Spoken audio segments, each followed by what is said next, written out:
আজি বনাব লৈছোঁ হাঁহ আৰু গুটি আলু ড্ৰাই ফ্ৰাই। এয়া অলপ হাঁহ মাংস লৈ আহিছিলোঁ। এয়া পিঁয়াজ কাটি লৈছোঁ, এয়া গুটি আলু, এয়া আদা নহৰু, ইয়াত লৈছোঁ ধনিয়া, গোটা জিৰা আৰু জালুক আৰু এইফালে শুকান জলকীয়া। পিঁয়াজটো আপোনালোকে অলপ সৰহকৈ কাটি ল'ব, মাংসটো তেতিয়া খাবলৈ সোৱাদ হয়। আৰু জালুকটো দিব হাঁহ মাংসটো ক'লা হ'লে খাই ভাল লাগে, জালুকটো দিয়াৰ লগে লগে ক'লা হৈ আহে। এইফালে কেৰাহী পাতি দিছোঁ। প্ৰায় মাংস বনালে মই লোহাৰ কেৰাহীতে বনাওঁ, কাৰণ মই মাংসটো লোহাৰ কেৰাহীত বনালে খাই ভাল পাওঁ। আপোনালোকে জনাবচোন কিহত বনায়। এয়া মাংস ঢালি দিছোঁ। পিঁয়াজটো মই আচলতে পাছত দিওঁ, মাংসটো আগতীয়াকৈ ফ্ৰাই কৰি লওঁ। এয়া হালধি দি দিছোঁ, সোৱাদ অনুসৰি নিমখ দিছোঁ।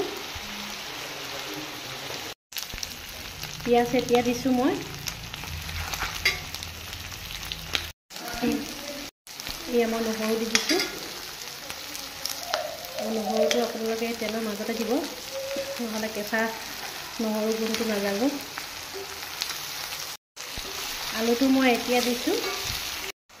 পেষ্ট কৰি ৰাখি থোৱা মছলাটো এতিয়া ঢালিছোঁ। অলৰেডি মাংস হৈছেগৈ, অলপ টাইম আছে আৰু। এয়া মাংস আৰু গুটি আলু ড্ৰাই ফ্ৰাই হৈ গ'ল।